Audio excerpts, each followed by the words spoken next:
shine abun bidar kowace kasuwa.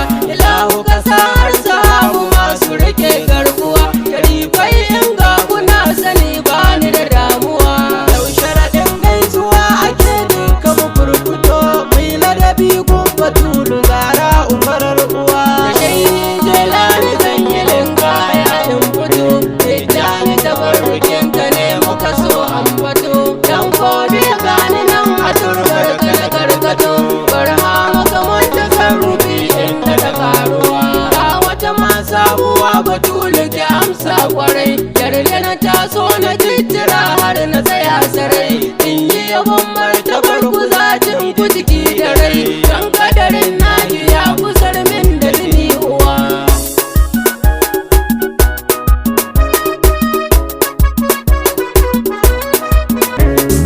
Jimin wata kamfatar ganin kiki yayi hazo. In yi tajalli cikin isar ku da buri na zo. Komai na raya a bani ko yaya din ya zo. Ko amshi ba za ta kai ki kyauta ba farar uwa.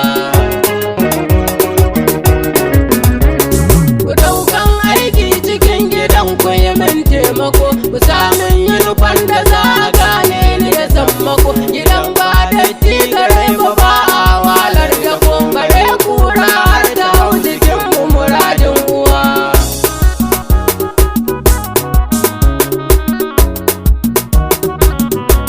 An san mu da ke Batulu ko wani yanki na zo. Da ke ni ya fice ni na fa sunan ki hakan ya zo. Da dai ta ke kunki Zara sai a yi mun dan na zo. Na shayar ne kunki ko ina ta gaban rayuwa. Yar masarautar gidan Abu Dalib zan fado. Yar Galibu yar gaban su Hansa wurin ado.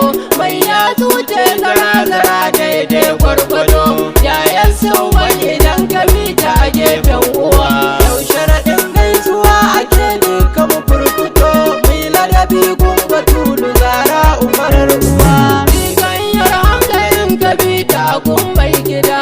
In duka in ta gaida ke in ce ya gida. Kamusun rayuwar Banu Adam gamu dai. Yau ni sai na faɗe ki komai zai faruwa. Ni ne Zara uban da ke ban iya rayuwa. Ni na ɗauke ki Zara ke ga misalin uwa. Ba ta tsara Batulu balle maganar kawa. Ke hai girma da kusa ma'u take yin ruwa.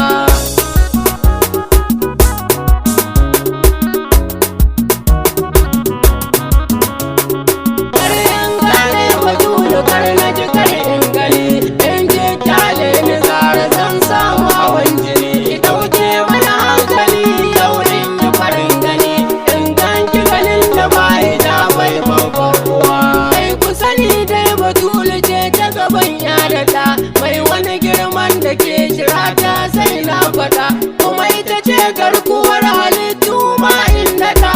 Darajar ta daban da kauna Zara ubarar uwa.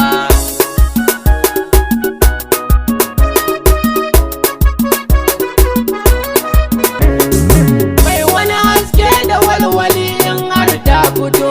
Mai tafiya sannu-sannu kowa na ambato. Ƙarshen duk martaba ake magana ba zato. Sai da sai dai kurum a kanki mafi kyan kawa. Sai da duk ɗaukaka gaban ku take yin fita. Sai da ku ne adon dukannin zan ambata. Sai da ku ne cikar risala na tabbata. Sai da ku ne kare natijar duka rayuwa.